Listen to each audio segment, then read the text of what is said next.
Muy bien, vamos a dar inicio a nuestra sesión, que el día de hoy es una continuación de la sesión pasada, que tiene que ver con estos criterios para el análisis de mercado en situaciones de desastre. ¿Por qué es importante este tema? Pues porque la respuesta ante un desastre puede generar perjuicios si no se hace considerando los mercados. Y por otro lado, porque la respuesta puede ser más eficaz en la medida en la que se consideran los sistemas de mercado. Y vamos a analizar este documento y lo vamos a hacer a la luz de lo que ha ocurrido en Tabasco,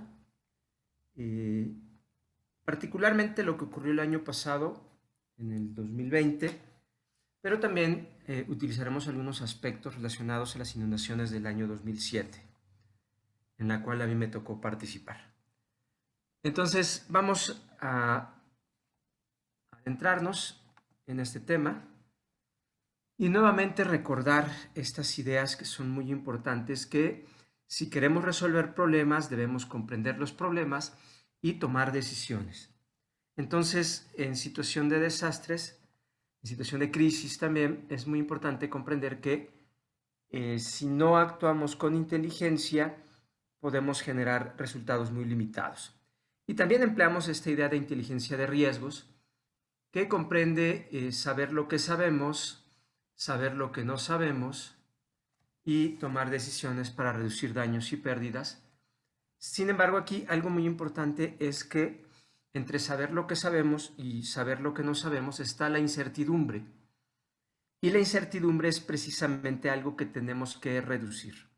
Entonces tenemos que tratar de reducir la incertidumbre obteniendo mayores datos, analizando y generando nuevos conocimientos, de modo tal que se incremente nuestro saber.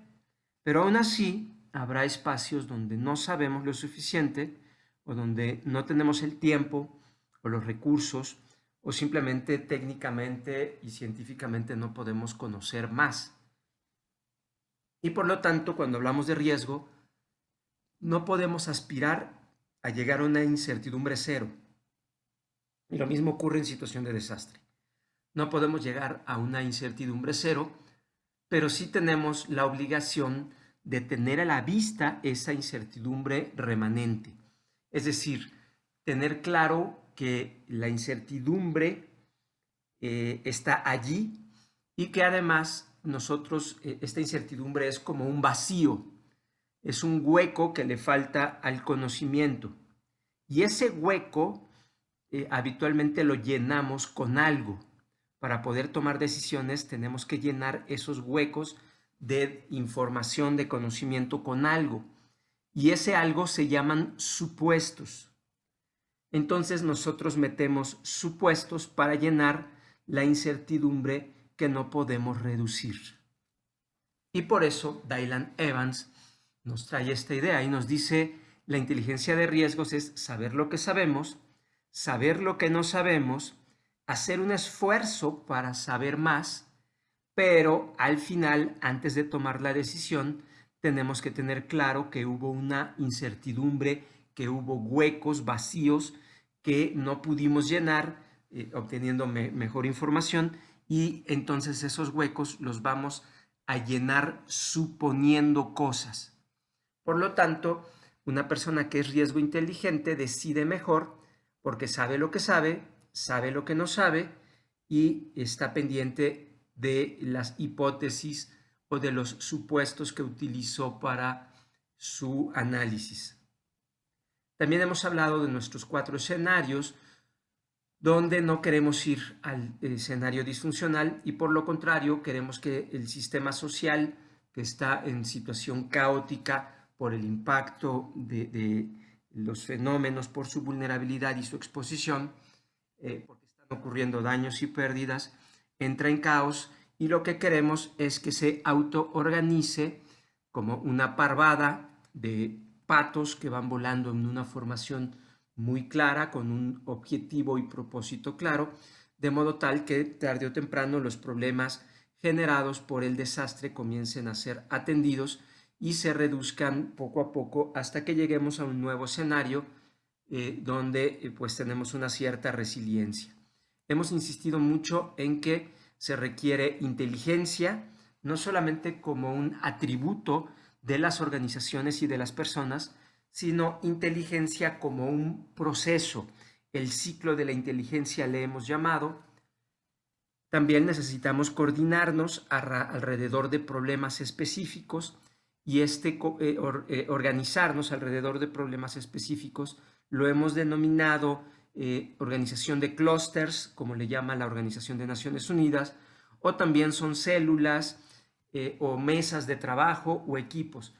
Esto es muy importante dejarlo en claro porque la coordinación, para ser efectiva, tiene que tener varias características. Primero, tomar un problema específico del desastre. Después tiene que organizarse alrededor de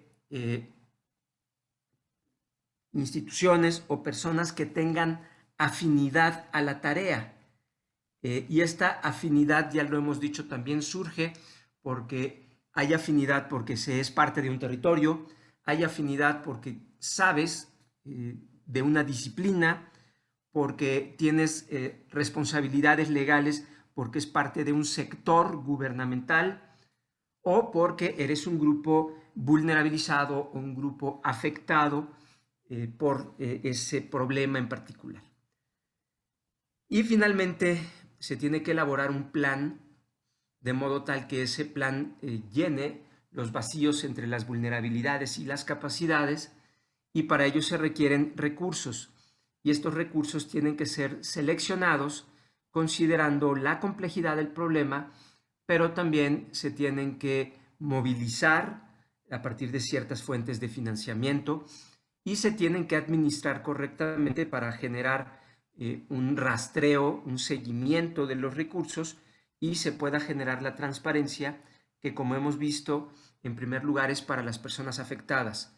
Nosotros tenemos que rendirle cuentas a las personas afectadas y a todos los demás involucrados, como pueden ser los donantes, que cuando son recursos públicos, pues es la población en general que con sus impuestos genera recursos o dota de recursos para solucionar los problemas derivados de los desastres. Entonces, como verán, atender desastres, lo decía Juan Pablo Farril, no es un tema de ganas, no se trata de ser 10% capaz y 90% de una cierta camarilla, sino que, como lo decía Juan Pablo Farril, se trata de entender el problema desde un enfoque sistémico y tener la capacidad y por supuesto las ganas y por supuesto los valores y los principios que hay detrás de la respuesta a desastres.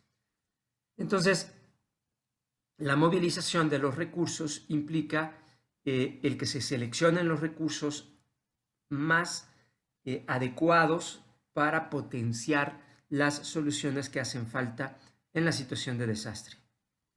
Hemos hablado de que la protección civil habitualmente atiende emergencias mayores o emergencias normales y que los desastres implican que las brigadas locales se unen a brigadas externas de personal especializado y que la población está en el centro y que la población no es plana, sino que hemos hablado de que es una población diferenciada por sus características particularmente de vulnerabilidad, pero también de capacidades.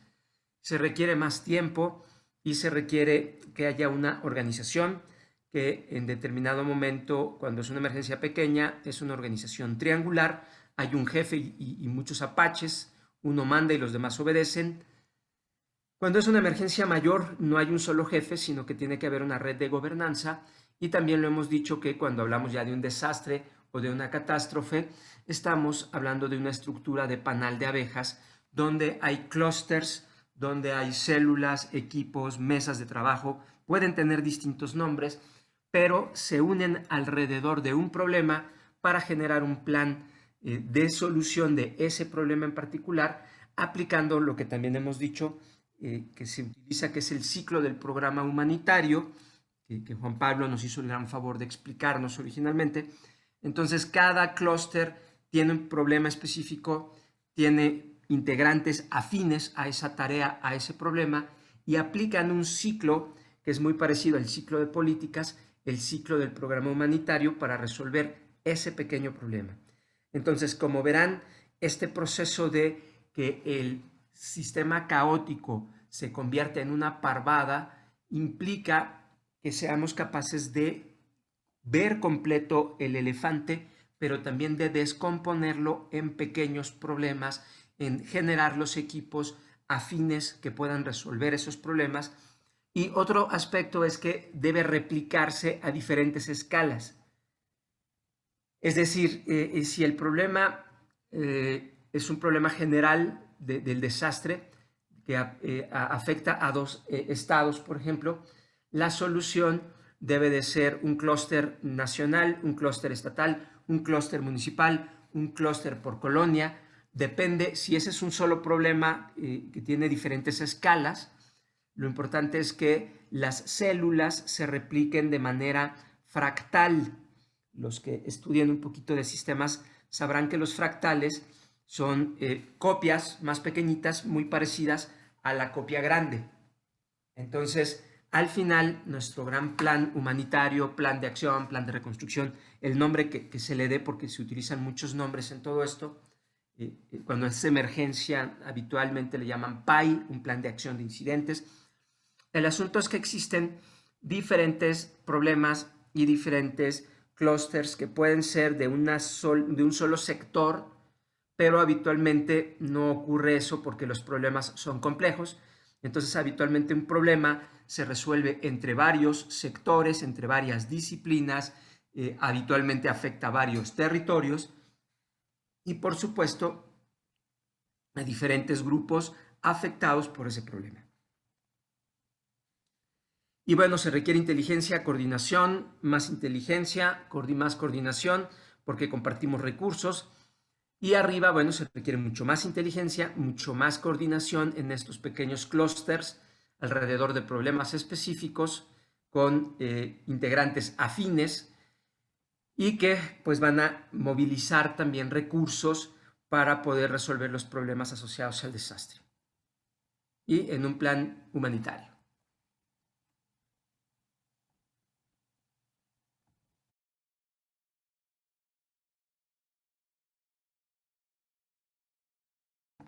Perdón. Entonces, nuevamente esta idea del ciclo del programa humanitario nos habla de una evaluación, que nosotros la consideramos a partir del ciclo de inteligencia también, una planificación estratégica alrededor de problemas específicos, la movilización de recursos, la aplicación de esos recursos y el control y la evaluación de esos recursos, y al último una evaluación para ver si se están cumpliendo los propósitos de este ciclo, y vamos dando vueltas. Esto se tiene que hacer dependiendo de la fase y dependiendo del problema. Se tiene que estar dando vueltas a este ciclo de política pública también. Esto, si se dan cuenta, es el mismo ciclo de políticas públicas, donde hay una evaluación, hay un diseño de una solución, hay una implementación y hay una evaluación. Aquí le agregamos la movilización de recursos, que es parte de la implementación, si lo entendiéramos como parte de las políticas públicas, del ciclo de políticas. En el centro hay un proceso permanente de coordinación y un proceso de inteligencia también. Entonces, este es lo que hemos entendido como el ciclo del programa humanitario, y cada clúster, una vez que inicia el desastre, está dando vueltas al ciclo del programa humanitario para poder resolver y generar su propio plan, un pequeño plan de clúster, y este plan pues es parte del gran plan de todo el desastre. Hemos hablado de la complejidad, no me voy a detener mucho, pero hay muchas formas de ver el desastre.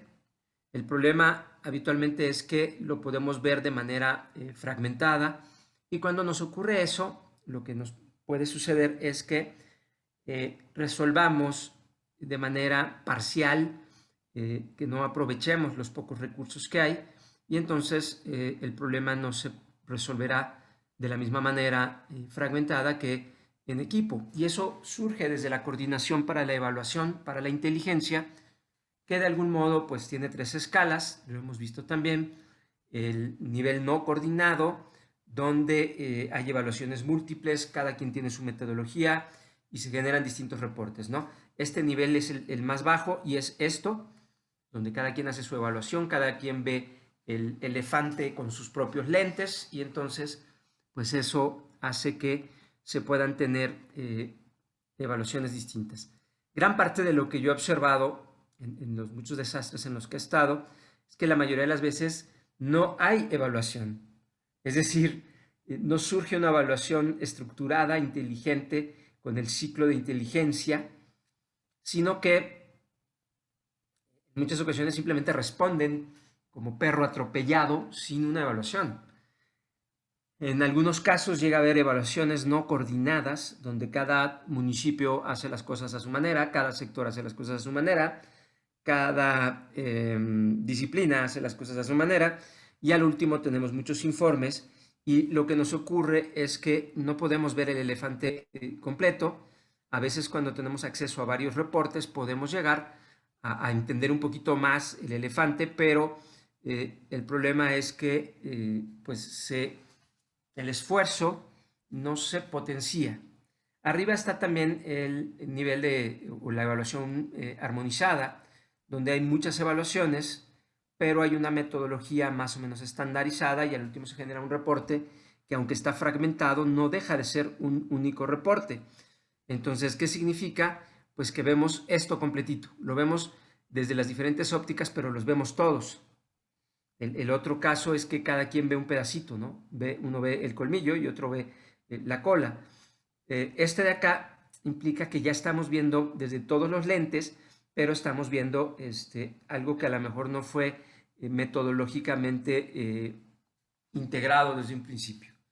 Y la propuesta que se hace en términos generales es hacer una evaluación única con una metodología única y que se genere un solo reporte donde se mire interdisciplinaria, intersectorial, interterritorialmente y desde el enfoque de la vista, desde la perspectiva de los diferentes grupos interesados.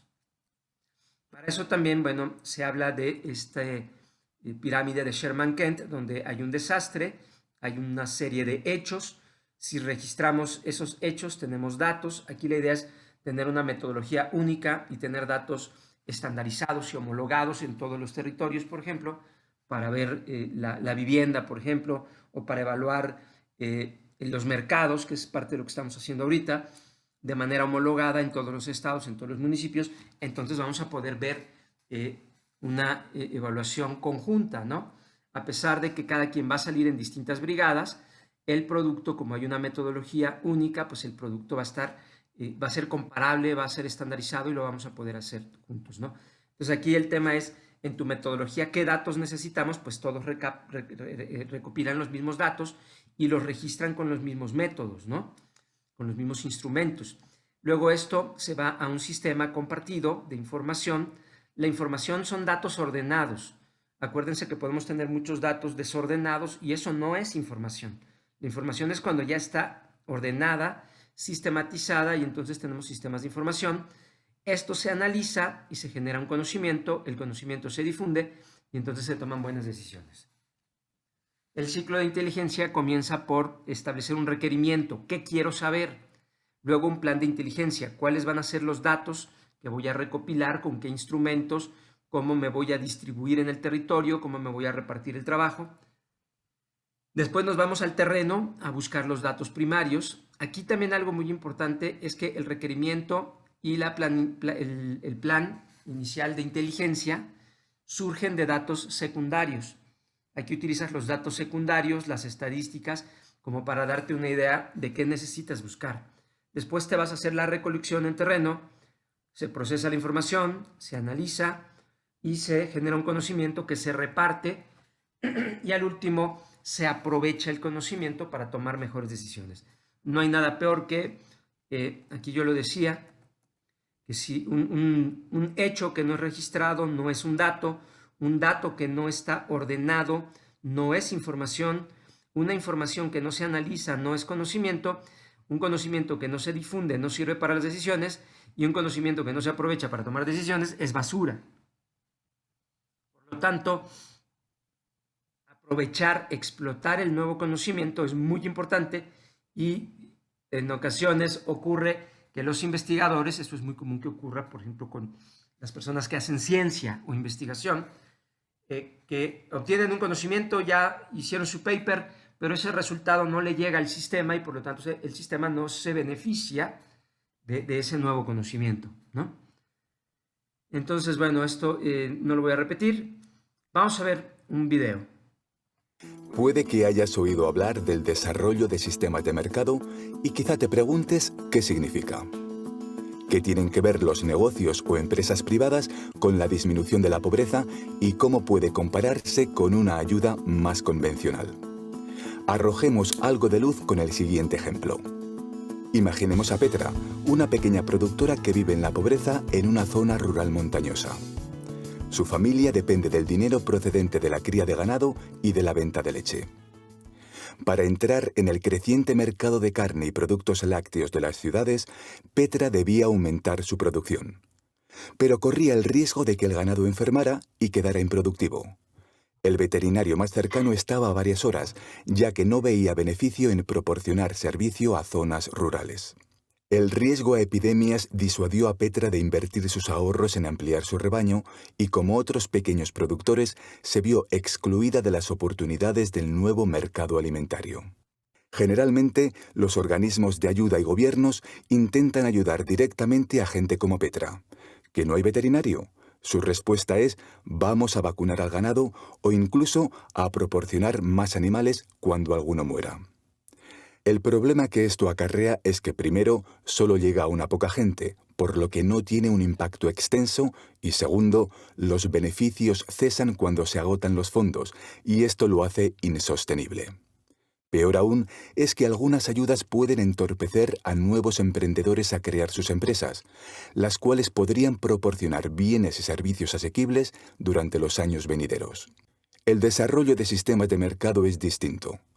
Los que lo practican ven cómo incluso la gente pobre se implica rutinariamente en los mercados para comprar bienes o servicios y para obtener ingresos. También reconocen que muchos mercados no funcionan de manera justa ni efectiva y buscan el modo de que funcionen mejor. Los organismos que utilizan el enfoque de sistemas de mercado buscan las causas del fallo de cada mercado, esas barreras que desfavorecen a la gente pobre o que la excluye de obtener oportunidades económicas. Mediante innovación e inversión, ayudan a que los negocios desarrollen soluciones viables a largo plazo y escalables.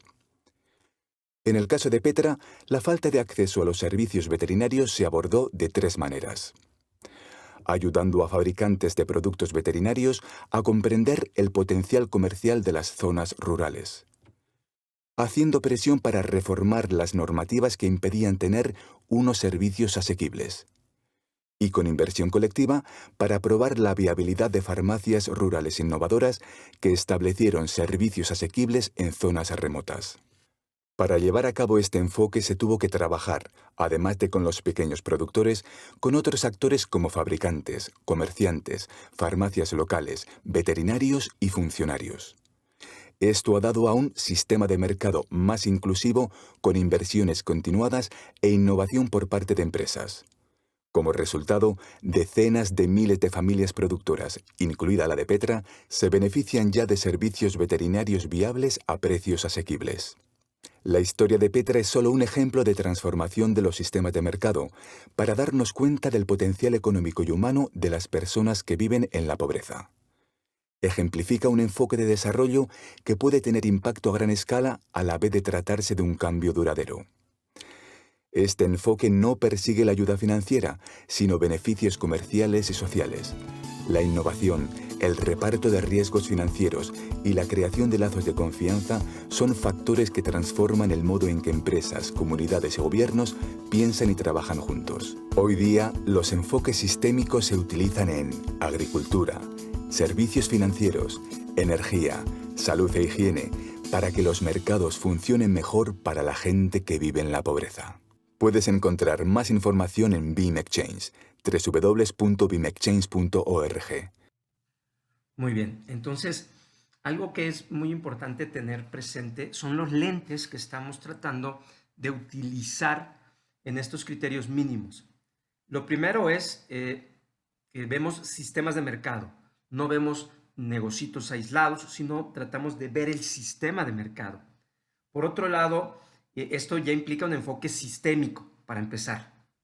Por otro lado, también está el enfoque de desarrollo. El enfoque de desarrollo es entender que cuando hay un desastre se puede ver frenado el desarrollo, a menos que nuestra intervención desde un principio busque desarrollar estos sistemas de mercado a pesar del desastre. Y entonces, bueno, este documento de criterios mínimos para el análisis de mercados en situación de emergencia o desastre, pues tienen varios componentes. La primero es tener un alcance, ya lo hemos dicho en el ciclo de inteligencia. Lo primero es establecer cuál es el requerimiento, qué quiero ver, cómo lo voy a analizar, cómo voy a recopilar los datos en terreno y qué seguimiento le voy a dar porque esto cambia de manera relativamente rápida. Entonces, nos dicen estos criterios que los mercados son sistemas complejos, dinámicos y a menudo impredecibles. El conocimiento que tenemos sobre ellos resulta intrínsecamente incompleto e incierto, especialmente en situaciones de emergencia, ¿no? Entonces, aquí recuerdan que acabábamos de decir que dentro de todo esto hay incertidumbre. Por lo tanto, si este es un sistema, los sistemas de mercado son sistemas que pueden estar cambiando de manera muy rápida. Debemos reconocer desde un principio que hay incertidumbre y que esa incertidumbre es parte de nuestras decisiones en situación de emergencia. Y para reducir la incertidumbre tenemos que estar evaluando más o menos de manera permanente esta situación. Y entonces, bueno, aquí nuevamente las imágenes pues son de Tabasco o podemos observar pequeños negocios mezclados con casas de entrada, ¿no? Entonces, las evaluaciones de mercado deberían, en primer lugar, limitar la probabilidad de que los programas tengan un efecto perjudicial. Y ahorita vamos a ver a qué se refiere con eso. Entonces, nuestros programas humanitarios podrían perjudicar a la gente. Tal vez en un principio parece que es un beneficio, pero a la larga o incluso a mediano plazo podrían representar un perjuicio. Y la otra, ya lo hemos dicho, que esta evaluación tiene el propósito de optimizar los programas, es decir, que nuestra intervención no sea una intervención que perjudique, sino todo lo contrario, que permita que los sistemas de mercado existentes se fortalezcan, se potencien. Entonces, la comprensión de los mercados está interconectada con la eficacia y la optimización de los programas humanitarios, ¿no? Si nosotros intervenimos sin antes analizar los mercados, corremos el riesgo de generar perjuicios. Tenemos que considerar la vulnerabilidad de los hogares. Y esto tiene que ver con el lugar. Por ejemplo, ahí vemos una tortillería, el grano de oro. Esa tortillería evidentemente no está funcionando. Y la pregunta es, ¿esta gente hasta dónde tiene que ir con el agua a las rodillas para conseguir 1 kilo de tortillas? Entonces, la vulnerabilidad de los hogares tiene que ver con los servicios o los sistemas de mercado que abastecen los suministros básicos. Pero por otro lado, pensemos en las personas que trabajan en esa tortillería. Las personas que trabajan en esa tortillería pues no están teniendo empleo ese día, no están ganando dinero. Entonces, esa familia que trabaja en esa tortillería está siendo impactada porque pues tiene pérdidas económicas. Entonces, esta idea de ver la vulnerabilidad de los hogares como que tiene dos grandes caminos cuando hablamos de sistemas de mercado. Uno, que no tenemos acceso a bienes y servicios, en este caso un kilito de tortilla, para comer ese día. Y por lo tanto, para conseguir ese kilo de tortilla, a lo mejor vas a tener que atravesar el agua con serpientes y lagartos, porque aquí hay cocodrilos, y eso pues no puedes mandar al niño, como habitualmente iba el chavito de 12 años a comprar su kilo de tortillas, pues no puede ir ahora por el riesgo de que se lo trague un cocodrilo. No sé si me explico. Entonces, esta falla del sistema de mercado incrementa las vulnerabilidades de los hogares, porque no pueden abastecerse de manera segura.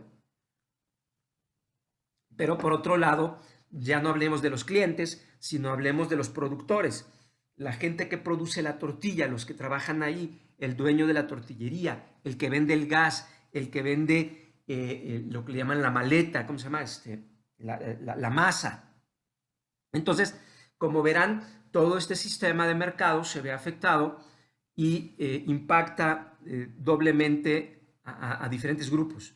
Uno a los consumidores y otro a las personas que producen, ¿no? A los que tienen sus medios de vida ahí. Entonces, eso es entender el sistema y ver más allá de una tortillería mojada. Si nosotros tenemos estos lentes bien puestos de sistemas de mercado y de este enfoque sistémico, nos vamos a dar cuenta que esa tortillería cerrada seguramente representa problemas para muchas familias que quieran comprar un kilito de tortillas, ¿no? Y la otra, bueno, tenemos que estar permanentemente usando un enfoque bajo el principio de no causar ningún perjuicio. Luego, bueno, aquí nos pregunta Reyes, entonces por eso se dice que en caso de desastre los más afectados, y sí, bueno, por supuesto que va a afectar a los más vulnerables, no necesariamente son los más pobres, porque hay muchas vulnerabilidades y los ricos también lloran, aunque suene curioso. Habitualmente sí, los más pobres tienen más vulnerabilidades, pero no siempre es de esa manera, ¿no?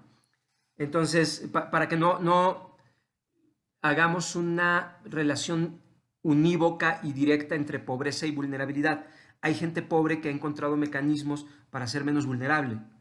No sé si me explico. Entonces, hay que tener solamente el cuidado. Habitualmente sí, los más pobres son los más vulnerables, pero no en todos los casos, ¿no? Y parte de nuestro trabajo es que a pesar de esas condiciones de recursos limitados, pues podamos ayudarles a reducir sus vulnerabilidades y a veces implica el desarrollo de sistemas de mercado, por ejemplo, ¿no?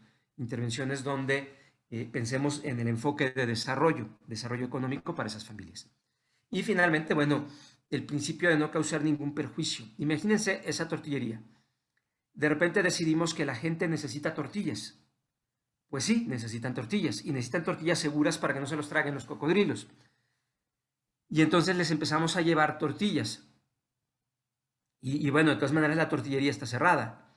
Pero ¿qué pasa si baja el nivel del agua?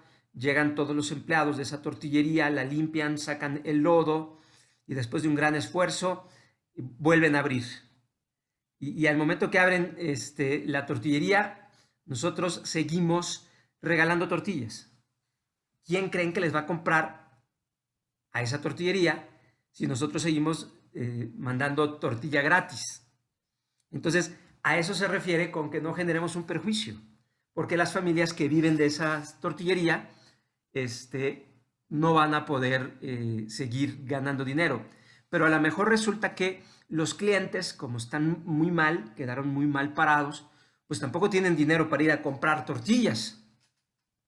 Entonces, aquí el truco está, en vez de que compres las tortillas fuera de esta zona, a lo mejor todavía no hay forma de que los damnificados compren tortillas porque no tienen todavía dinero. Entonces lo que hay que hacer es ir a comprarle a esa tortillería y decirle, te compro todas las tortillas que puedas producir para que nos ayudes a distribuir. Entonces, a eso es a lo que se refiere este enfoque, de entender claramente que si nosotros actuamos en una respuesta que puede ser de muy buena fe, muy generosa, muy buena onda, pero si no tenemos el cuidado de analizar los mercados, puede ser que tarde o temprano esa tortillería después de que seguimos regalando y regalando tortillas gratis y no tienen ellos quien les compre, pues puede ser que decidan cerrar la tortillería y entonces a lo mejor 4 familias se quedaron sin empleo, además de que se les dañó su casa, ahora tampoco tienen empleo. Y entonces los clientes de esa tortillería ahora tienen que ir más lejos a conseguir las tortillas. Entonces, a eso es a lo que se refiere entender el sistema completo y a no reaccionar nada más porque nos nace ayudar y entramos a actuar. Y esto es muy importante porque recuerden que hay un proceso donde los clústeres, las células, se reproducen de manera de fractales. Y aquí a lo mejor estamos pensando en una tortillería. Pero si agarramos y toda la zona de Tabasco inundada la llenamos de tortillas gratis y todo el país manda tortillas gratis y no aprovechamos los mercados locales, no los optimizamos, porque además traer tortillas gratis desde lejos nos va a salir carísimo. Entonces ni somos eficaces ni optimizamos el programa, vulnerabilizamos a los que en ese momento son vulnerables y por otro lado comenzamos a generar perjuicios. Entonces eso es a lo que se refiere todo este esquema. Entonces, y aquí la tortillería, pues si es una sola, a lo mejor, bueno, impactas a 5 familias. Pero ¿qué tal que lo haces para todas las colonias afectadas en Tabasco y se te pasa la mano y para cuando volteas a ver, pues resulta que ya tronaste toda la industria tortillera de la región?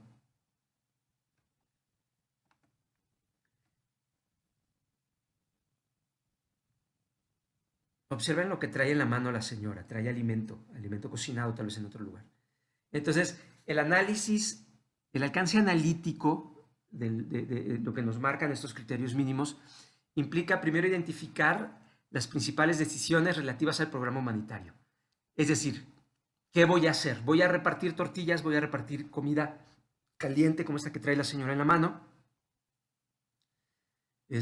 Ok, ¿dónde voy a conseguir los insumos? Lo primero que tengo que hacer es ver el mercado local. Y en qué momento a lo mejor debo dejar de regalar, porque entonces distorsiono los precios de mercado. Ahorita vamos a ver también eso. Entonces, las áreas en las que sea necesaria una mayor profundización. Es decir, ahorita acabamos de hablar de las tortillerías, ¿no? Si mi decisión es repartir tortillas, pues tengo que ver todo el sistema de mercado de las tortillerías. Pero si voy a repartir despensas, pues tengo que ver todo el mercado de abarrotes para saber en qué momento lo mejor es darles a las personas ayuda en dinero efectivo, una tarjeta o el dinero en efectivo para que ellos puedan comprar ya y reactivar la economía. Bueno, cosas terribles ocurrieron en Tabasco, aquí vemos saqueos.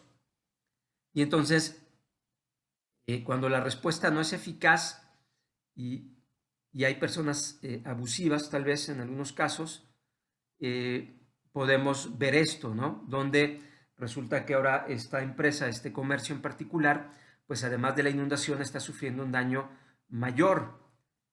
Aunque por otro lado, si esa mercancía la hubiéramos aprovechado, es decir, si mi programa hubiera incluido revisar que se iba a echar a perder todo eso a menos que lo aprovecháramos.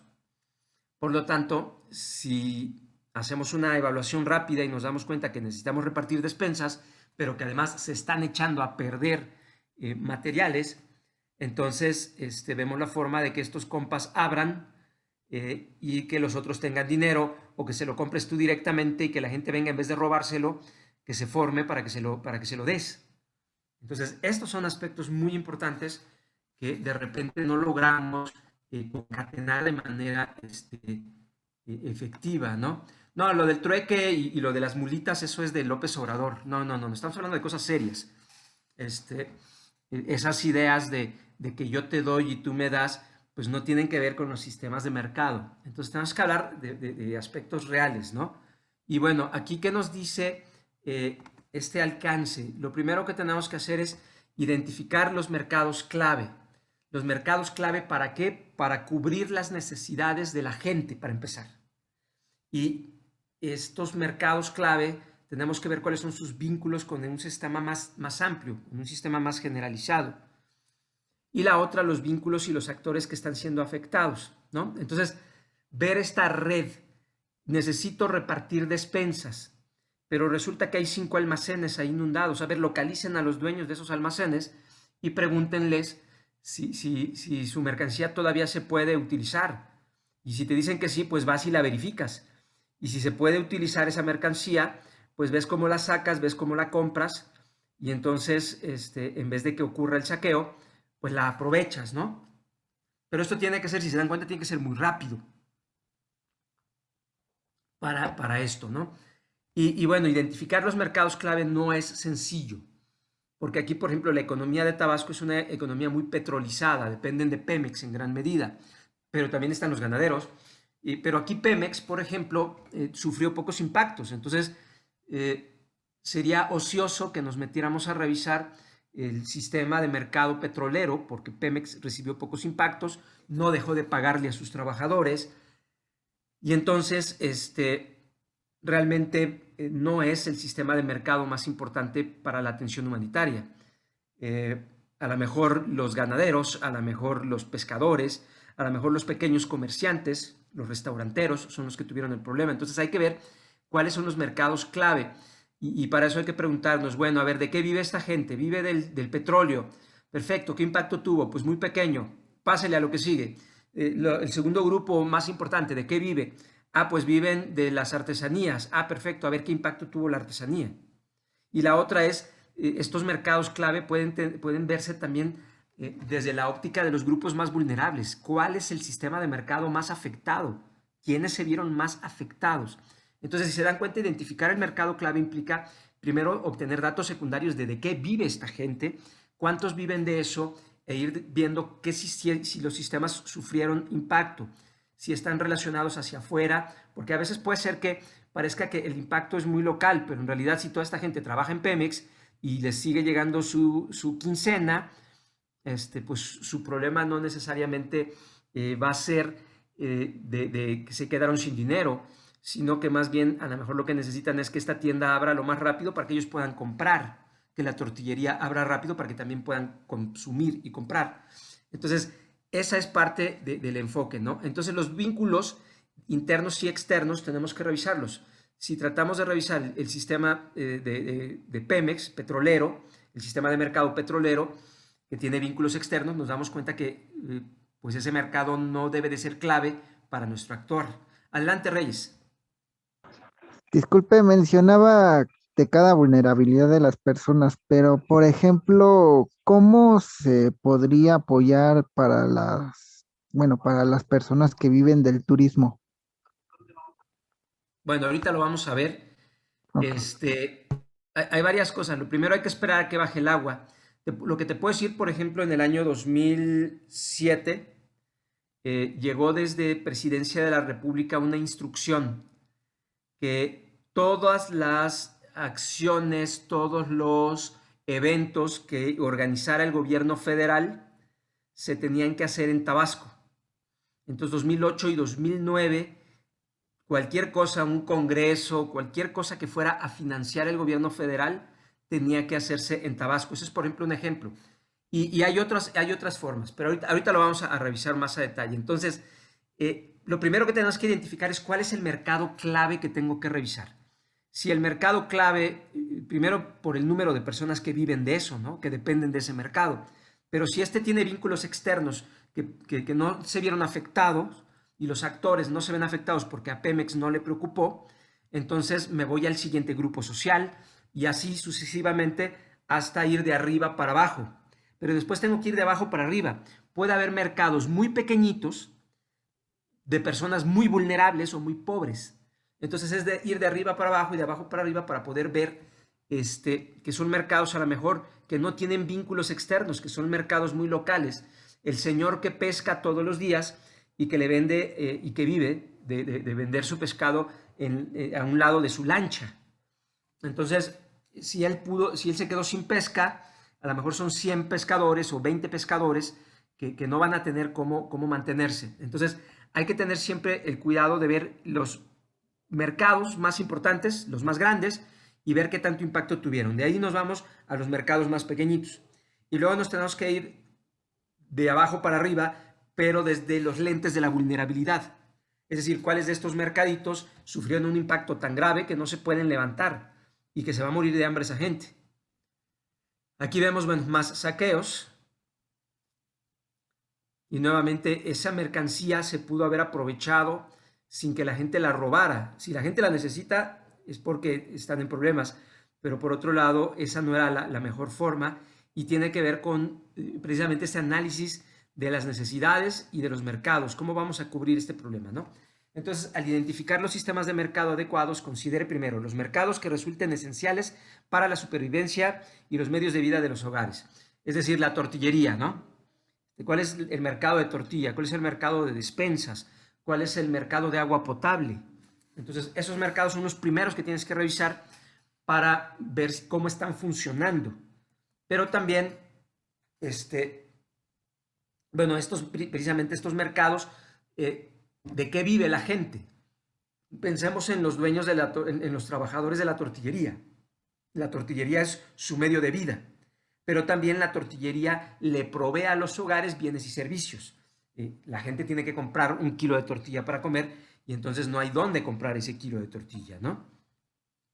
Y aquellos que sean fundamentales para opciones de respuesta de nuestro programa, ¿no?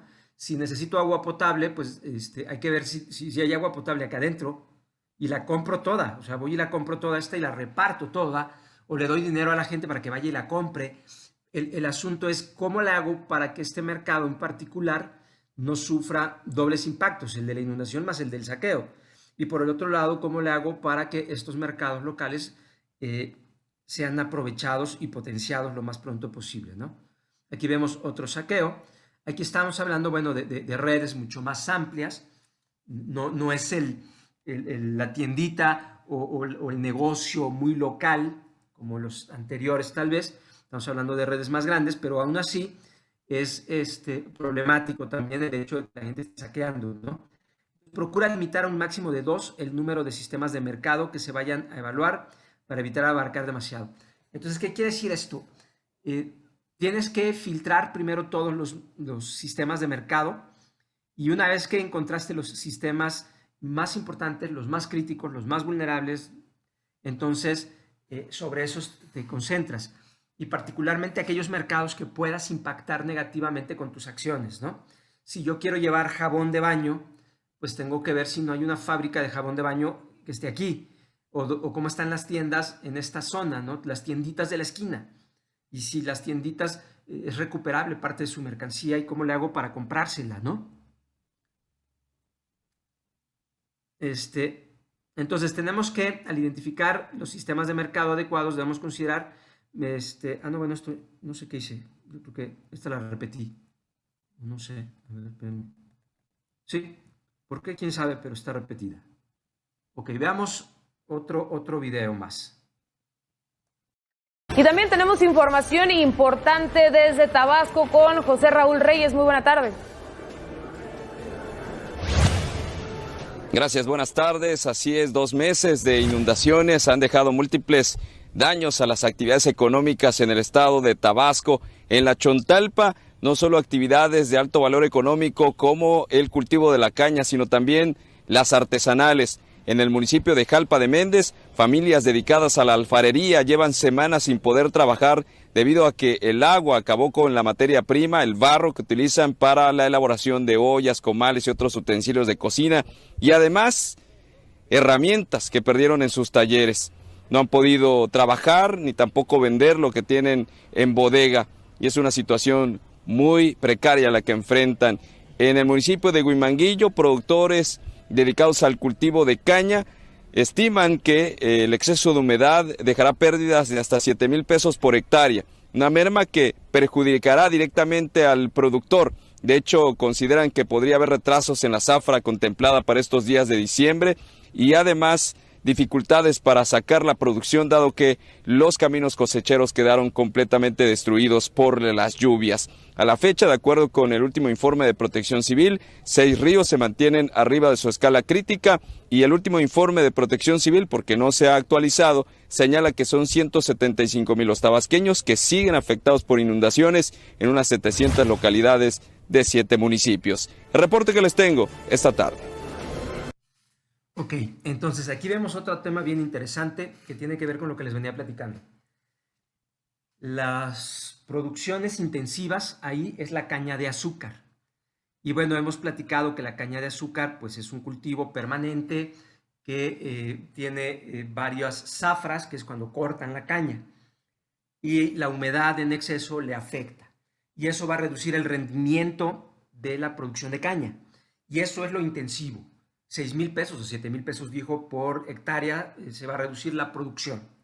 Y eso es dinero que la zona no va a tener. Huimanguillo no va a tener, por cada hectárea va a perder 6,000, 7,000 pesos. No recuerdo el número. Pero por otro lado, también hablaron, además de este sistema de mercado intensivo de la caña de azúcar, hablaron de un sistema más pequeñito, pero más vulnerable. Entonces, si se dan cuenta, hablan de arriba para abajo. Parece que este periodista conocía hasta la metodología, porque habla de lo intensivo, lo que va a afectar de manera grande a los productores grandes y pequeños de caña de azúcar de Huimanguillo, pero al mismo tiempo hace un zoom, se acerca a mirar de abajo para arriba, aunque no representa a la mayor cantidad de personas beneficiadas. El sistema de mercado de las artesanías ya representa un problema. Entonces, ese es el enfoque, y a mí me gustó mucho este reportaje porque visualiza como los dos ángulos, ¿no? El sistema de mercado grandote que afecta a muchos, pero también el sistema de mercado pequeñito de artesanías que afecta a pocos, pero que son muy vulnerables porque no pueden producir, porque no tienen la arcilla, pero tampoco pueden vender porque pues están cerrados los caminos. Y esa es otra parte muy importante. El sistema de mercado está conectado. Entonces hay barreras para que saquen la zafra, para que saquen la caña, pero esas mismas barreras hacen que los turistas no vengan a este poblado donde están los artesanos. Entonces eso nos muestra los dos sistemas de mercado importantes de esta comunidad, o que podrían parecer de los más importantes. Entonces siempre tenemos que seleccionar a cuál le vamos a prestar los ojos y la atención. Y a veces aquí nos dicen que en dos. Yo veo complicado que reduzcas a dos los sistemas de mercado, pero bueno, habría que checarlo. Ahora, ¿qué tienen que ver estos mercados con las actividades que se requieren ahí? Entonces vemos que aquí son mercados de medios de vida, pero no necesariamente son mercados que vayamos a utilizar, porque yo no voy a cortar caña y voy a repartirle caña a la gente que está damnificada, o no les voy a dar necesariamente artesanías, no lo sé.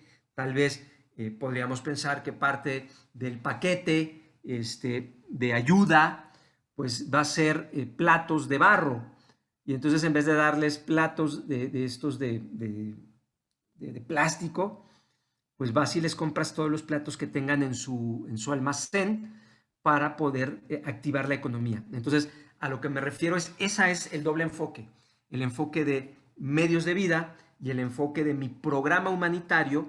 ¿Cómo hago para que mi programa beneficie a los sistemas de mercado locales?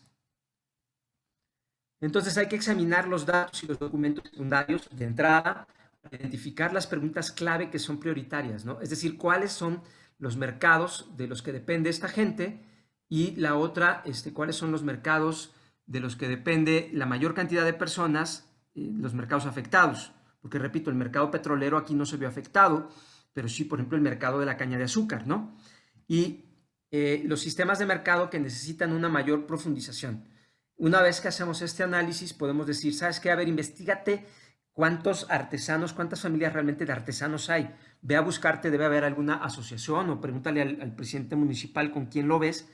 Y la otra, pregúntales cuánta producción tienen, cuántos vasos, cuántos platos de barro tienen, que podamos aprovechar en mi plan de trabajo. Entonces, eso implica ver los dos ángulos, cuáles son los mercados clave, cuáles son las preguntas que necesito resolver y cuáles son estos sistemas de mercado en los que quiero profundizar para aprovecharlos.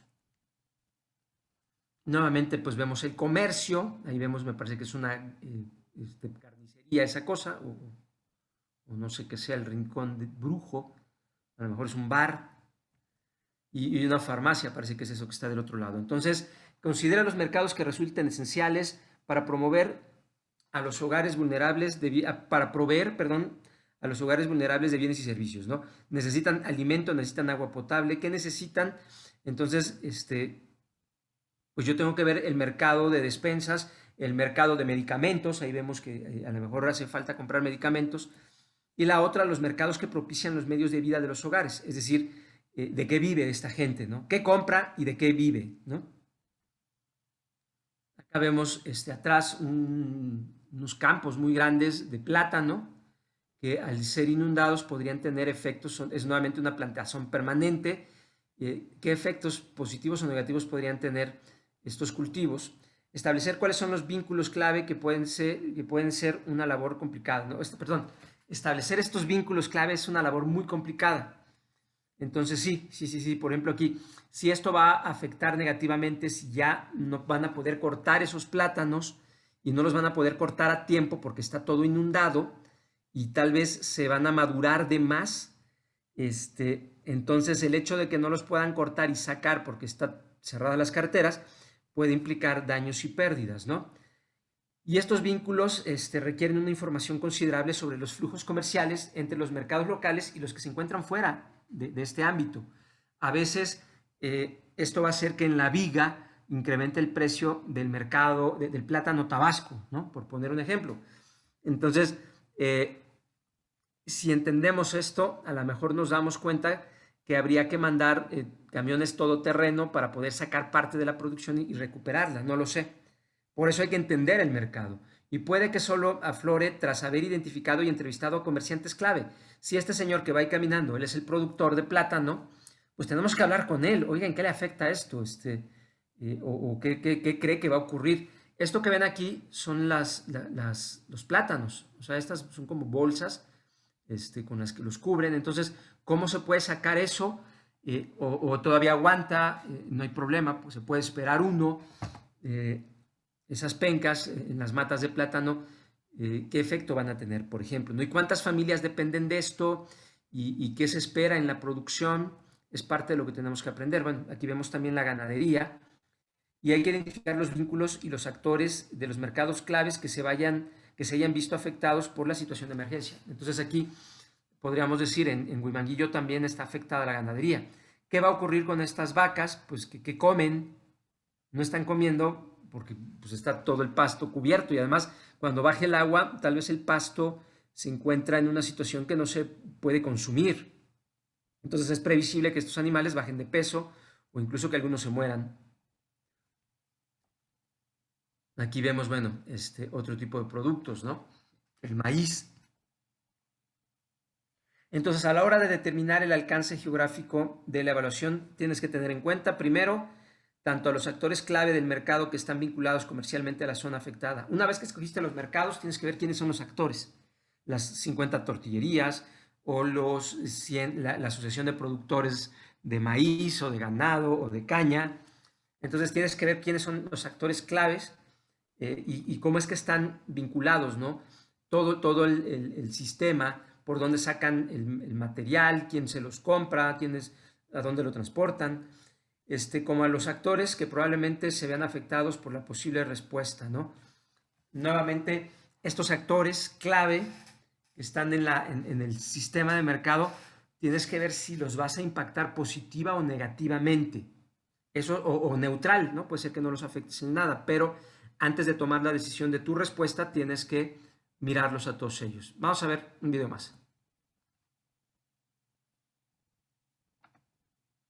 ¿Qué tal, Mónica Alejandro? Muy buenos días. Hay más de 700 negocios afectados de manera directa por las inundaciones en Tabasco. Este es uno de ellos. Es un restaurante familiar de mariscos que se encuentra cerrado e inundado desde hace por lo menos 2 semanas. La mayoría de las empresas que se encuentran inundadas son micros y se ubican en comunidades suburbanas, así como en localidades rurales. Pero hay un efecto colateral que también está impactando a la economía tabasqueña, y es que a partir de la imagen que se ha difundido de Tabasco entre el agua y en emergencia, las ventas del comercio se han caído hasta en un 50%, y lo mismo ocurre con la hotelería, que reporta disminuciones en sus niveles de ocupación de hasta 30%. En las últimas 2 semanas cayó de 70 a 30%. Los empresarios están demandando que se declare cuanto antes en estado de desastre a Tabasco para que así puedan ser beneficiados con los diferentes apoyos a través del Fondene, así como exenciones y periodos de gracia para el pago de impuestos. El último reporte de Protección Civil indica que son 138,000 los damnificados por las inundaciones. Aumentó de ayer a hoy la cifra. Y también se informa que hay 458 localidades en 11 de los 17 municipios con algún grado de afectación. Permanecen abiertos 79 refugios temporales, de los cuales el más grande es el que funciona en el Templo de la Piedra Angular aquí en Villahermosa, donde se atienden a más de 1,000 personas. Las autoridades dan seguimiento y vigilancia sobre todo a 29 localidades de los municipios de Cunduacán, Nacajuca y Centro, que podrían verse mayormente afectadas, sobre todo por el incremento en el desfogue de las presas, que desde ayer están sacando 2,000 metros cúbicos por segundo de agua, lo cual no ocurría desde el año 2007. Mónica Alejandro, es mi reporte. Muy bien, entonces aquí vemos cómo el comercio y el turismo se están viendo afectados. Primero, los comercios que fueron impactados de manera directa, los que están inundados, y que ya vemos que en algunos casos se puede rescatar parte de la mercancía. Pero por otro lado, vemos que hay un impacto indirecto precisamente que tiene que ver con la forma en la que se comunica el riesgo. Es decir, los sectores turísticos no habían sido impactados todos. Si bien es cierto que hay un restaurante allá atrás, muchos otros hoteles y el sector turístico no había sido impactado, y si le agregas la COVID-19, entonces la gente dice, no, pues no se puede ir a Tabasco porque todo está cerrado, todo está lleno de agua, cuando la verdad no es así. En muchos casos solamente una parte es la que está inundada, por lo tanto la comunicación de lo que está ocurriendo también es importante para que no se impacte negativamente. Ahora, es curioso que hay muchas necesidades, es decir, hay mucha necesidad aquí de comprar cosas, de comprar muebles, de comprar electrodomésticos, de comprar despensas, agua potable, y entonces el comercio está cayendo. Está cayendo el comercio cuando lo que necesitas es comprar muchas cosas, porque se perdieron muchas cosas. Y entonces ahí es donde tenemos que analizar que a lo mejor mi plan de trabajo no está generando todo lo que se necesita. Y ahorita vamos a ver una diferencia muy interesante que a mí me tocó vivir y que veo yo que ocurrió esta vez. Los pescadores, por ejemplo, ¿no? ¿Qué impacto tienen, no? Entonces, con independencia del tipo de respuesta que se plantee, cualquier evaluación de mercado debe dar respuesta a preguntas relativas al programa.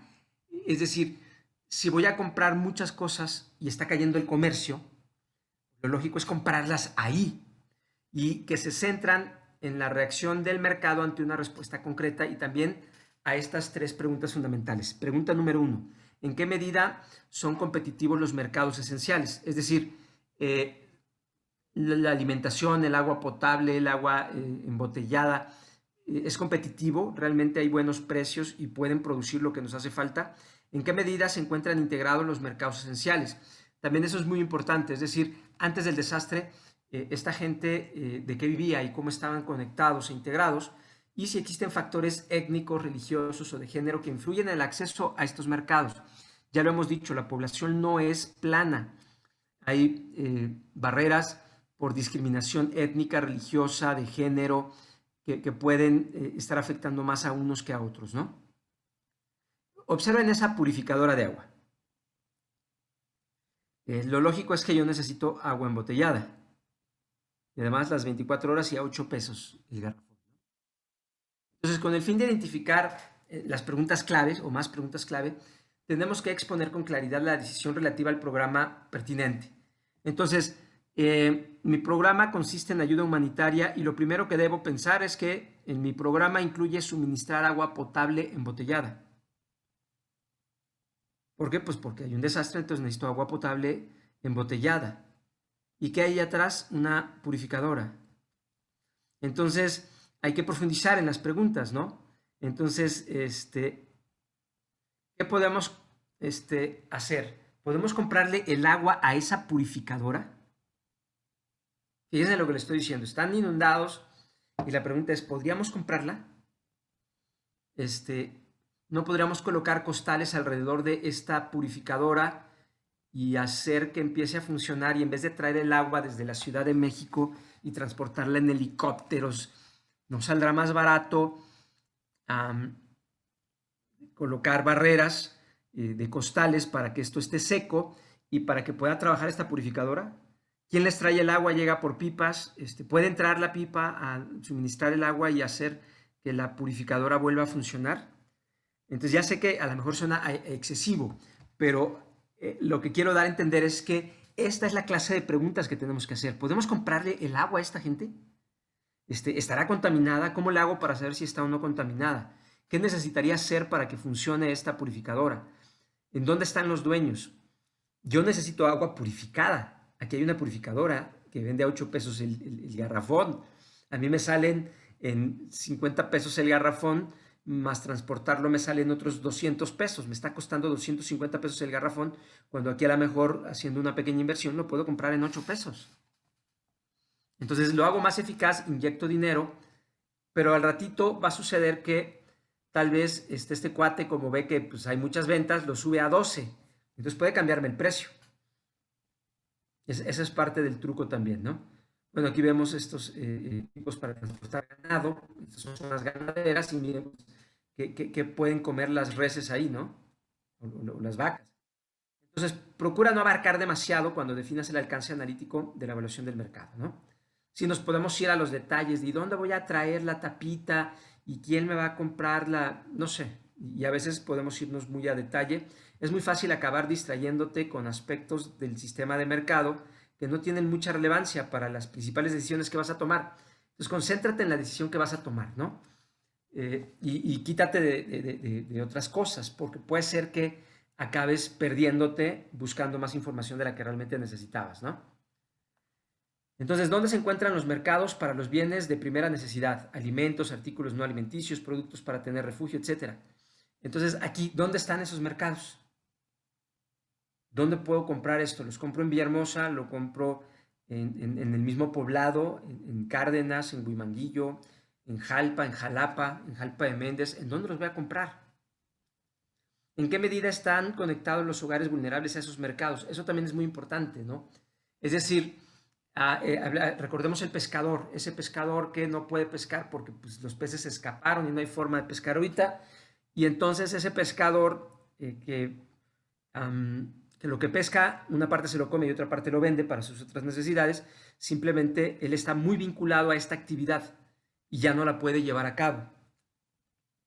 ¿Cuál es la variación estimada de la demanda producida por la intervención propuesta? Es decir, si yo intervengo trayendo pescado de Walmart para poder ayudar a esta gente que le gusta comer pescado, ¿qué va a pasar con la demanda de esos pescadores, ¿no?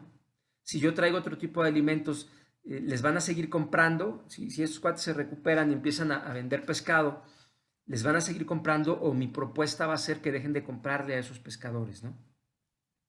Otro aspecto que ya lo habíamos dicho, existen restricciones a la circulación de los bienes, ya lo habíamos mencionado, y lo mencionamos cuando escuchamos esta noticia de la caña de azúcar, que no pueden entrar a hacer la zafra porque no hay forma de que entren y salgan los camiones, ¿no? Entonces, otra pregunta es, ¿pueden los comerciantes locales atender la variación de la demanda en el plazo necesario sin incrementar los precios? Si yo decido comprar aquí localmente, lo puedo ir a comprar yo directamente y poner el precio, pero también le puedo dar dinero a la gente y entonces estos cuates pueden subir los precios y eso va a afectar a otros a los que no les estoy dando dinero, pues ya no les va a alcanzar. Entonces hay que prestar apoyo a comerciantes concretos, hay que ayudar al de la potabilizadora, hay que ayudarle al que va a sacar el plátano, o hay que ayudar a los artesanos. ¿A quién hay que ayudar, no? ¿Y cómo hay que ayudarlos? Veamos otro. La inundación que ha dejado a más de 600,000 familias afectadas ha ocasionado daños al campo tabasqueño, lo que generó que los cultivos se perdieran y se tenga que adquirir a otros estados vecinos, situación que está provocando que algunos productos comiencen a elevar su precio de cara al último mes del año, reconocieron tianguistas de la central de abasto de Villahermosa. Pues sí, nos bajó mucho lo que es la venta de los productos y algunos productos, pues la escasez por lo de la inundación, que se afectan mucho lo que es los productos del campo. O sea, la verdad se están empezando a escasear y eso va a hacer que se incrementen los precios como del guineo, del plátano macho, de lo que es la hortaliza, que es el chile habanero, el chile dulce, la calabaza criolla, todos esos productos que son necesarios a veces para el consumo de las amas de casa, son los productos que se escasean en este tiempo de inundaciones, de lluvia. Mucha gente diría que se están aprovechando de la situación, que aumentarían su precio, pero ¿no es así? No, el asunto es que es la producción. Cuando, por ejemplo, el plátano ahorita está un poquito más bajo el precio, pero una vez que ya vaya pasando todo esto, va a subir mínimo de aquí a enero. Lo que es el producto del plátano guineo, tanto guineo como plátano macho, van a subir los precios. Pero no es porque nosotros seamos abusivos en los precios, sino por la producción que no va a haber. Se va a escasear mucho lo que es el producto del campo. Puntualizaron que esto generaría que bajen las ventas y se encarezcan los productos, lo que representaría un duro golpe para la economía de las familias tabasqueñas y de los comerciantes del tianguis, por lo que ante este panorama pidieron a las familias a comprender que el aumento se debe a la contingencia que vive el Estado y no por cuestiones de los comerciantes. Sí, nos impacta porque, por ejemplo, algunas mamás de casa que vienen a consumir así productos así al menudeo y les impacta el precio. Oye, ¿por qué está caro? ¿Por qué subió el precio? El motivo es porque la inundación nos afecta no nada más a los que se fueron al agua a sus casas, sino también el campo. Nosotros que estamos aquí todos los días vendiendo los productos, nos damos cuenta que hoy está un precio y ya mañana amanece otro precio. Y te sorprende, porque tú los compras hoy a un precio un poquito más económico, ya mañana vienes y ya lo consigues un poquito más caro. Y ese es el producto, ese es lo que nosotros le subimos un poquito, 1 peso, 2 pesos por los productos que se suben. Incluso pues siempre se da un ligero aumento cada fin de año, sí. Sin embargo pues esto será doble, ¿no? Sí. Sí, pero ahorita lo que es la verdura, que es el tomate, la cebolla, se ha mantenido un precio estable. Pero una vez que ya vaya concluyendo esto de la inundación, ya empiezan a subir los productos. Para Noti 13, Miguel Sarracino. Bueno, parte de la problemática implica también poder analizar la variación de precios. Entonces, también tenemos que preguntarnos cómo ha afectado la crisis a la infraestructura del mercado, cómo ha afectado a la cadena de suministro y cómo afecta a la cadena de valor, ¿no? Aquí vemos en el tema del mercado es algo bien interesante. Si los productos los están trayendo de otro lado y están subiendo de precio por eso, o si los productos están subiendo de precio porque hay especulación. Si sí hay productos y los están subiendo de precio para especular, entonces lo ideal sería traer el mismo producto, importarlo de otro estado, traerlo y entregarlo. Entonces, como va a haber producto gratis, reduces la especulación. ¿Cómo ha afectado la crisis a los proveedores de servicios del mercado? ¿Cómo se han visto alteradas las dinámicas entre los participantes del mercado por la crisis? Y sobre todo, ¿cómo han innovado los actores clave del mercado para hacer frente a la situación de emergencia? Observen ustedes en dónde están comiendo las vacas atrás. Si ustedes notan, eso es una lancha, allá les llaman cayucos. Entonces el cayuco lo usaron para traer forraje. Entonces aquí la pregunta es, ¿qué va a pasar con el forraje? La venta, ¿puedo traer de otro lado para ayudar a estos ganaderos? ¿O puedo rentar tierras? Porque también muchas veces sacan estos animales a tierras más altas y rentan para poder hacerlo. Entonces, ¿cómo están adaptándose? ¿Están moviendo sus animales a tierras más altas, pagando renta? ¿O están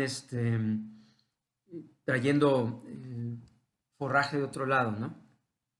Vamos a ver algo más.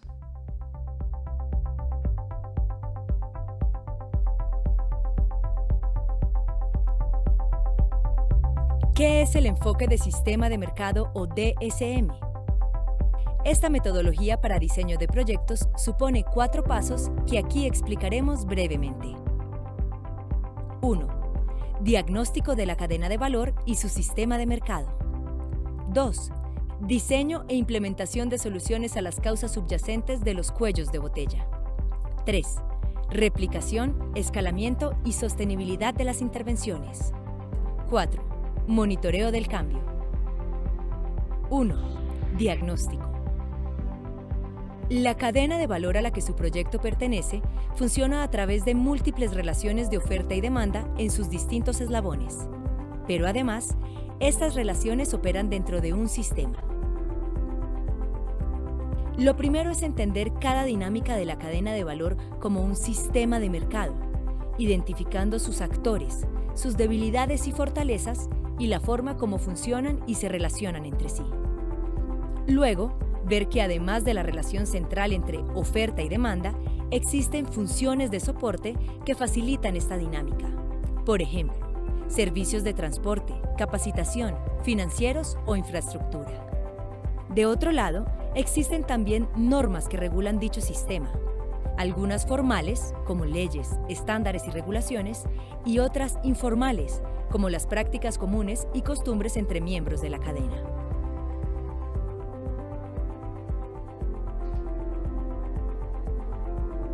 Así, para comprender la relación entre actores, debemos identificar los cuellos de botella, que son puntos específicos de ese sistema o cadena de valor que necesitan mejorar su funcionamiento y que terminan afectando al resto del sistema.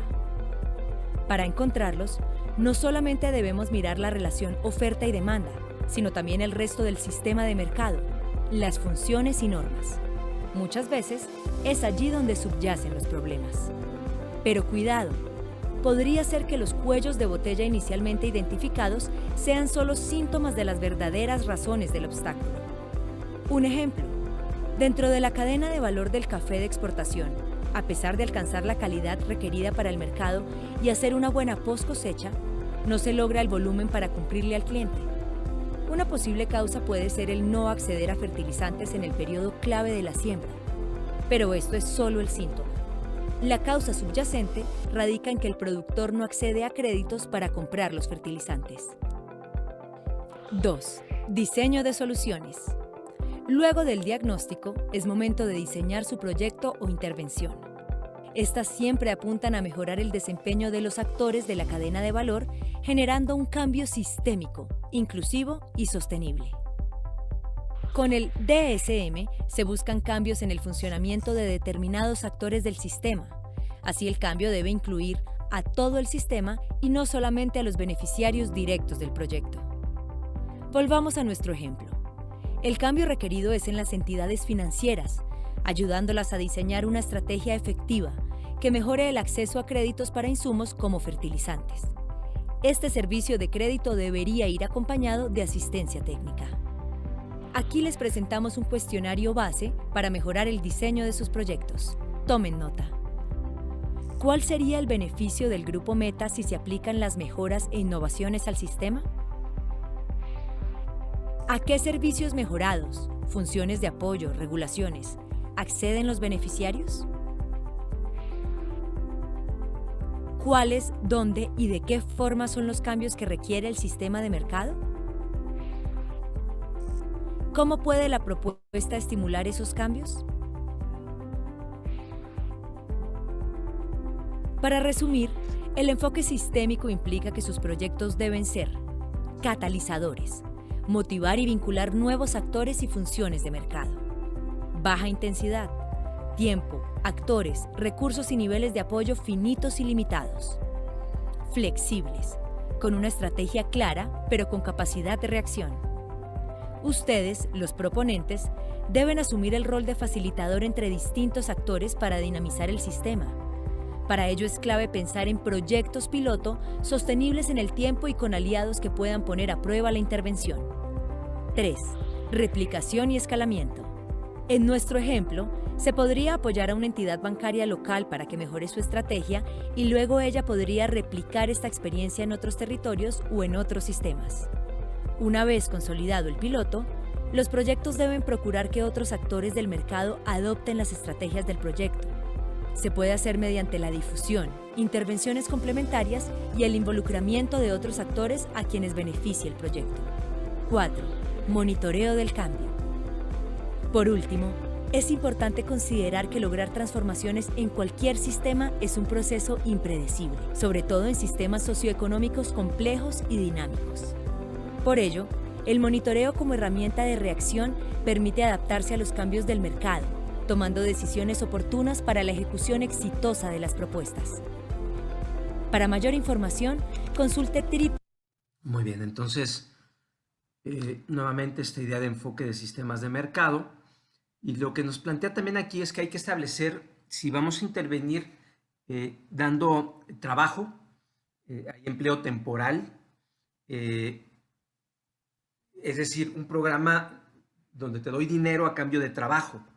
Ahí tenemos que ver si hay algún segmento específico del mercado de trabajo que presente una demanda elevada a raíz de la crisis, ¿no? Se necesita limpiar estos cultivos de caña, entonces, y de eso vive la población. O la otra, hay que limpiar caminos, o hay que reconstruir casas. Entonces, seguramente, a partir de la crisis, algunos segmentos del mercado están creciendo y por lo tanto va a haber empleo ahí. El problema es que hay riesgo de que una intervención basada en trabajo pague también que acapare la mano de obra que es necesaria para sembrar, por ejemplo, ¿no? Entonces, ¿qué ocurre? Que te jalaste toda la mano de obra para limpiar los caminos y ya nadie fue a cultivar y entonces perdiste un ciclo de producción agrícola y entonces vas a tener que estar más tiempo ahí porque resulta que le robaste, bueno, no le robaste, más bien atrajiste, quitaste la mano de obra que era necesaria para que ellos siguieran haciendo su vida normal. Entonces hay que tener cuidado cuando vas a hacer trabajo temporal. Ahora, ¿qué ocurrió? Y les voy a platicar, en 2007 lo que nosotros hicimos en aquella administración fue darles dinero en efectivo a través de vales a las personas, porque el daño, si se dan cuenta, las casas no se dañaron, sino se dañaron los contenidos, los muebles. Entonces, en aquel tiempo, lo que hicimos fue, revisamos el mercado, vimos que era posible y que habría cadenas y habría mueblerías que eran capaces de suministrar estos materiales y por lo tanto decidimos llevar dinero en efectivo a partir de vales de enseres domésticos. Y eso ayudó a que la gente pudiera comprar en el mismo estado, en la misma región. Y por otro lado, las mudanzas, aquí vemos un camión del ejército entregando, en cambio la otra fue que pues los pequeños camioncitos, que eran unas camionetitas que utilizan para el ganado, pues las veías llenas de televisores y de muebles y de refrigeradores.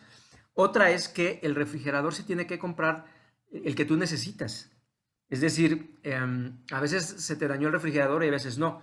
Y yo supe hoy justamente de una persona en Tabasco a la que le regalaron un paquete de muebles porque no servían, porque no le servían a la persona, porque no eran lo que realmente necesitaban.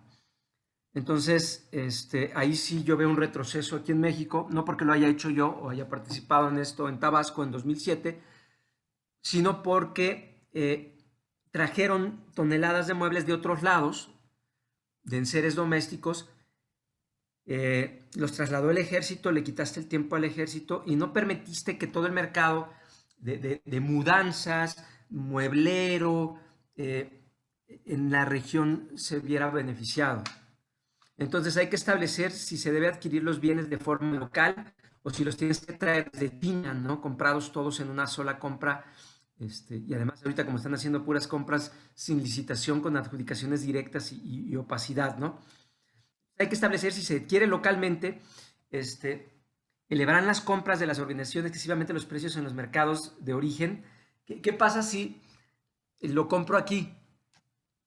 Y entonces el refrigerador que valía 1,000 pesos ya te lo venden en 2,000. Entonces el beneficio no fue tan bueno. Por lo tanto, tienes que tener todo el cuidado y establecer bien claro cuál es el impacto que va a tener sobre los precios locales, ¿no? ¿Afectarán las compras locales o regionales a los precios de los productores de un modo diferente al que se harían con envíos? Es decir, si yo los compro y los traigo todos, así como lo está haciendo aquí en este caso, lo hicieron el año pasado, que a mí me pareció una pésima decisión, eso va a afectar los precios. ¿Qué pasó con todas las tiendas y todas las mueblerías y todas las cadenas en Tabasco? Perdieron ventas, cuando a lo mejor era más útil hacerlo en lo local, ¿no? ¿Qué tipo de apoyo necesitarán los mercados locales para ser capaces de responder en un futuro? No habrán tronado con esto a las mueblerías. Es decir, estos son bienes que compras una sola vez y en 20 años a lo mejor no vuelves a comprar un refrigerador. Entonces el impacto que generaste en todas las mueblerías locales, pues igual va a durar por 20 años, ¿no? O 10 años. Entonces, vamos a ver otro video. Un ganadero tabasqueño camina entre el lodo donde están los animales que le quedan. Los bovinos pasan entre reses moribundas en un espacio donde han estado por días hambrientos y enfermos. No es el único, pues con las inundaciones, los potreros y áreas de pastoreo hoy no existen. Este es el corral y del corral hacia atrás es una laguna. Es una laguna, todo. Es un desastre que se está viviendo en la zona de aquí de Nacajuca, tanto por las crecientes y por las lluvias que han traído estos 2 meses. Desde hace 2 meses, pues se nos está muriendo el ganado, que si ahogado, por falta de pastura. Al inundarse las tierras ya no pudieron movilizar sus animales y cientos murieron. Algunos quedaron en pequeñas lomas bajo una lona que los protege del sol y sin qué comer. Otros los llevaron a parques y campos deportivos o a las orillas de los caminos donde llevan semanas perdiendo peso. ¿Ves que está comiendo ese pobre animal? Antes comía puro pastura natural y jugoso. Este seco, ¿qué cosa de vida le va a dar ese ganado? No hay pastura, lo único que es agua por donde quiera. Y no hay nada. Y se me murió un caballo y se me murió una res. Y por ello hoy reclaman con urgencia ayuda con alimento suficiente para evitar más muertes. José Raúl Reyes, Azteca Noticias. Ok, entonces si vemos esto y tenemos cocinas comunitarias del ejército para alimentar a muchas personas, tal vez podríamos comprar parte de estas reses o las otras es moverlas. Aquí vemos cómo van perdiendo peso los animales, ¿no? Entonces, establecer si las condiciones del mercado son favorables para la intervención basada en medios de vida. ¿Qué significa eso? Medios de vida hay que cambiar el medio de vida, hay que fortalecer los medios de vida, hay que generar nuevos sistemas de mercado. Entonces, ¿qué está sucediendo con la demanda de productos o de mano de obra en este mercado en particular? Pues resulta que las vacas se están muriendo y a lo mejor necesitarían estas personas tener otra forma alternativa de vida, ¿no? Hay disponibles en el mercado los insumos esenciales para los medios de vida. Y la última tiene este proyecto para medios de vida que se plantea sólidas posibilidades de ser viable cuando nos vayamos, cuando ya no haya ayuda. Entonces, a veces crear nuevos sistemas de mercado, fortalecer y abrir otras oportunidades puede ser importante, pero no siempre es así. Entonces, tenga especial cuidado en elaborar el programa en zonas con mercados que presentan una gran volatilidad de precios, ¿no? Si hay cambios de precios muy importantes, hay que tener más cuidado todavía. Cuando hay una conexión carretera escasa, cuando no están conectados, cuando hay una capacidad de abastecimiento limitada por las mismas condiciones del mercado, ya que son muy susceptibles de verse perjudicadas por una respuesta por una respuesta de un programa mal concebido. Entonces, en estos lugares aislados, tú llegas con tu ayuda y entonces puedes estar afectando todo el mercado, porque son más sensibles a estos problemas. Contacta con diversos comerciantes y consumidores para recopilar información de primera mano sobre las relaciones de poder que pueden distorsionar el mercado. Eso también es algo bien importante, ¿no? Si tú les vas a dar ayuda en efectivo y resulta que hay un monopolio en la zona, entonces tu ayuda puede que se disperse porque este monopolio va a subir los precios, porque va a haber más demanda, la gente va a demandar refrigeradores o cajas de leche, y entonces puedes afectar. Entonces hay que entender muy bien cómo están también el mercado y si hay en algunos casos relaciones de poder desequilibradas que pudieran distorsionar el mercado. Entonces, cuando llegues a una conclusión, indica con claridad cuáles son tus supuestos. Dijimos hace rato que la incertidumbre la llenas con supuestos. Y cuando hablamos de estas cosas, bueno, yo supongo que no van a subir los precios. ¿Y cómo supones eso? Bueno, yo supongo que puedo comprar todo el agua de la potabilizadora local. ¿Y por qué? ¿En qué basas tus supuestos, no? El tipo de datos en los que se basa y cualquier riesgo que pueda asociarse a esos supuestos, ¿no? Existe el riesgo de que Secretaría de Salud cierre la potabilizadora porque no cumpla la calidad. Aquí vemos nuevamente esto que trajeron de fuera y que se pudo haber adquirido masivamente. Ahora, todos necesitan el mismo refrigerador Samsung con esas medidas. También eso es algo importante que tenemos que verificar, ¿no? Entonces, tienes que sopesar esos supuestos formulados a partir de los datos. Permanentemente estar equilibrando y determinar qué está pasando con el mercado de electrodomésticos en el estado, ¿no? Es decir, esto que pudo haber sido una gran oportunidad para el sector mueblero, pues se convirtió en un perjuicio que les puede durar por muchos años, ¿no? Entonces, hay que estar siempre revisando. Aquí me queda claro que esta acción la hicieron sin hacer un análisis mínimo de mercado, ¿no? Ahora, lo que hicimos en 2007 no necesariamente fue perfecto, ¿no? Cuando tú vas y haces un levantamiento en campo para saber quiénes necesitan y qué necesitan, pues puede que haya sesgos, ¿no? O también pleitos políticos, ¿no? Aquí Antorcha Campesina, pues ya sabemos que pertenece al PRI, pues hablaba de que no habíamos cubierto todos los espacios y que algunas personas no habían recibido la ayuda que les correspondía, lo cual, debo decir, pudo ser cierto en muchos casos, y lo que se hacía era se tomaba a estas personas, se evaluaba, se revisaba contra los datos de los archivos satelitales para ver si se habían inundado, y en caso de que hubiera un error, por supuesto que se les atendía, ¿no?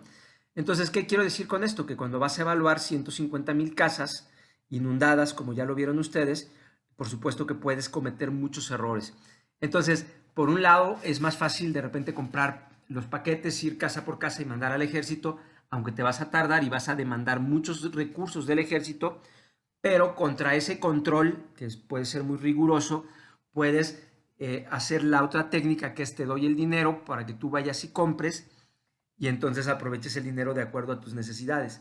Entonces aquí hay dos esquemas, uno con mucho control, que es el ejército y toda la compra centralizada y a todo el mundo le das parejo, aunque puedes impactar el mercado local, tu solución a lo mejor es menos expuesta a problemas, incluso políticos, ¿no?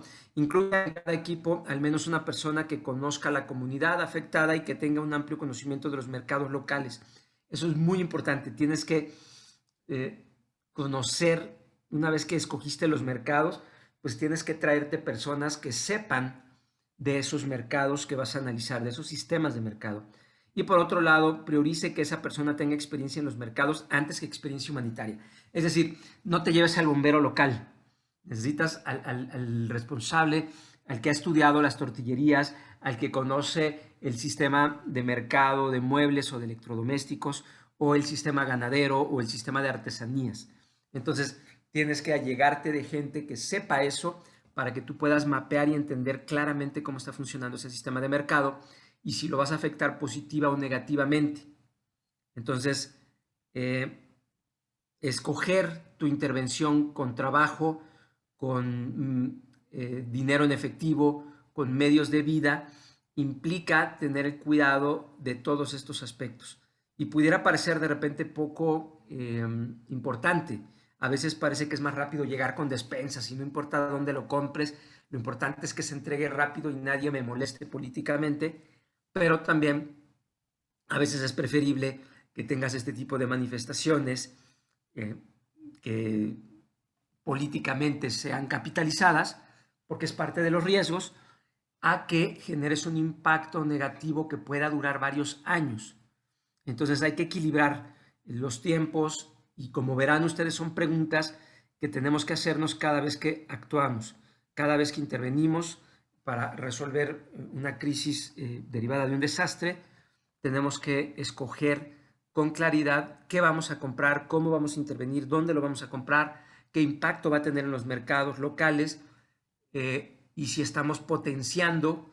Primero hay que evitar impactos negativos y la otra es saber si estamos potenciando los mercados locales o si estamos haciendo rico a una sola persona, que es el cacique y el dueño del mercado al que queremos favorecer. Entonces hay que hacer este análisis para evitar que al último pues termines haciendo un trabajo que en vez de beneficiar genere perjuicios, ¿no? Y eso es todo lo que estaríamos viendo en este momento.